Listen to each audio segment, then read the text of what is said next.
Então, vamos fazer aqui a correção da 488, 489. Para a prova, tem muita coisa importante aqui. Na primeira questão, está dizendo o seguinte: para você,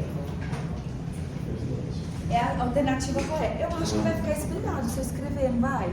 Se ficar desse jeito. Não vai ficar se você gravar pro outro lado do celular. Você gravar Aí depois eu viro o vídeo. Não vai ficar espelhado aqui, né? se virar depois. Só virar um Dá pra correr se ficar virada pra igreja. Tá. Beleza. Então tá escrito assim, ó. Relativamente às publicidades, das falas dos personagens, a ponte afirmativa incorreta. Quando a gente, eu já falei pra vocês, quando na gramática vocês estiverem trabalhando com a questão incorreta, Pedro, incorreta, a gente vai trabalhar como se fosse o pai. Certo ou errado? A gente vai calcular certo ou errado.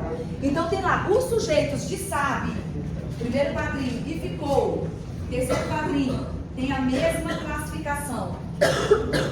Gente, como é que faz para achar o sujeito de uma oração? Pergunta quem antes do verbo. Mas antes de perguntar quem antes do verbo, eu preciso observar se aquele verbo é impessoal. Lembra disso, aula passada? Sim. Oração? Sim? Isso, eu tenho que ver se é verbo impessoal. Sabe? E terceiro quadrinho. E fala. São verbos impessoais? Não. Então eu vou perguntar quem antes do verbo. Fala. Fala, falar. Verbo falar não é verbo impessoal. Verbo saber não é verbo impessoal. Então tá lá, você sabe mexer com o computador. Quem sabe? Você. Sujeito o quê? Simples. Fala, calculadora de bolso. De onde te importaram? De Neandertal? Esse fala. Quem é o sujeito fala? Não. Como pode o sujeito... Vocês estão vendo aí, ó, que tem uma vírgula ali. Como pode o sujeito separado do predicado com vírgula? Não pode. Se você prestar atenção, aqui o que eu tenho? O que a gente chama de vocativo. O que é um vocativo?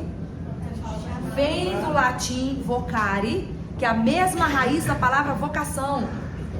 O que é uma vocação? É um chamado que você tem para fazer alguma coisa. Então, quando ele fala ali, fala calculadora de bolso. Esse calculadora de bolso, na verdade, é o quê? Um vocativo. Vocativo é função sintática? Não. Coloca bem bonitinho aí na correção do dever. Vocativo não é função sintática.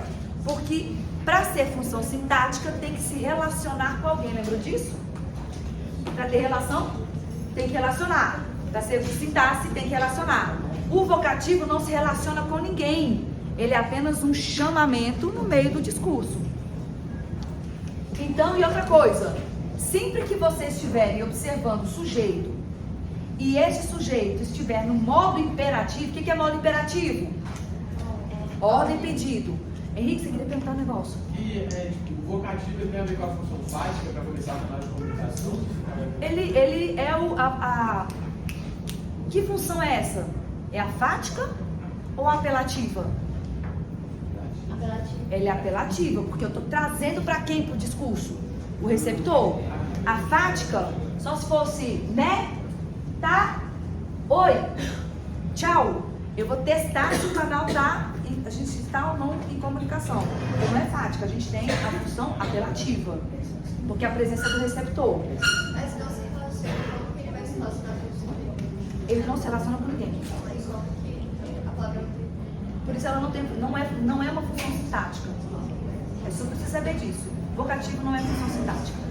Se falar vocação sintática, não, vocação não, função sintática, vocativo, não, vocativo não é uma função sintática, porque ele não se relaciona com ninguém.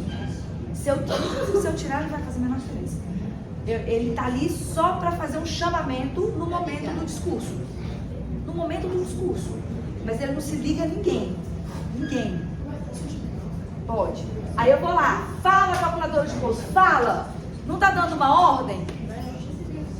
Normalmente, quando você tem um verbo que está no modo imperativo, ainda que seja na linguagem informal, desconfie que que o sujeito está oculto.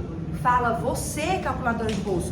Quando sua mãe fala assim, arruma seu quarto, é arrumei. Mas na linguagem coloquial, arruma seu quarto. Arruma quem? Você. Arrume você o seu quarto. Então, quando estiver no modo imperativo, desconfie do sujeito oculto, que é o nosso caso ali. Então, você. Simples. Fala, calculadora de bolso. Qual que é a afirmativa? Tem a mesma classificação. Não, mas ele tá falando, não ficou no último. Ah, ele ficou. Tá, ele ficou. É bom que eu já falei logo desse vocativo, porque eu tá querendo falar desse vocativo aqui. Ficou, ele ficou, Marara. Quem ficou? Ele. Sujeito que? Sim. Pronto. Tem a mesma classificação? Sim, então tá correto. Agora, o sujeito de observe e fala tem a mesma classificação? Acabei de fazer. Sim. Calma, tem que ter você junto, mas Observe. Observe também tá meio grave. Observe. Tá no imperativo? Como é que é então? Observe. Oculto? Fala, calculadora. Fala quem? Você. Os dois são ocultos? Então está correto. O sujeito de importaram é, no contexto, indeterminado. Gente, o que é o sujeito indeterminado? Vai ter alguém praticando ação? Vai. Eu sei quem é? Não. Então quando ele fala assim, ó, fala, calculadora de bolso, de onde te importaram? Quem importaram? Eles. Eu sei quem é? Alguém está te importando. É indeterminado? Sim, indeterminado. Vou falar de indeterminado hoje, inclusive. O que mais? Mexer. Tem para os dois interlocutores o mesmo sentido. Você sabe mexer no computador? Se você sabe manusear, conhece os mecanismos, aí ele tá aqui, zoando o computador. Tá dando a zoadinha, a mexidinha com ele. Então não tem o mesmo sentido, a mesma semântica. Então aqui, errado a letra D. E a letra E vai estar correta. No contexto, o marara é uma expressão coloquial que significa furioso, irritadíssimo. De boa na lagoa.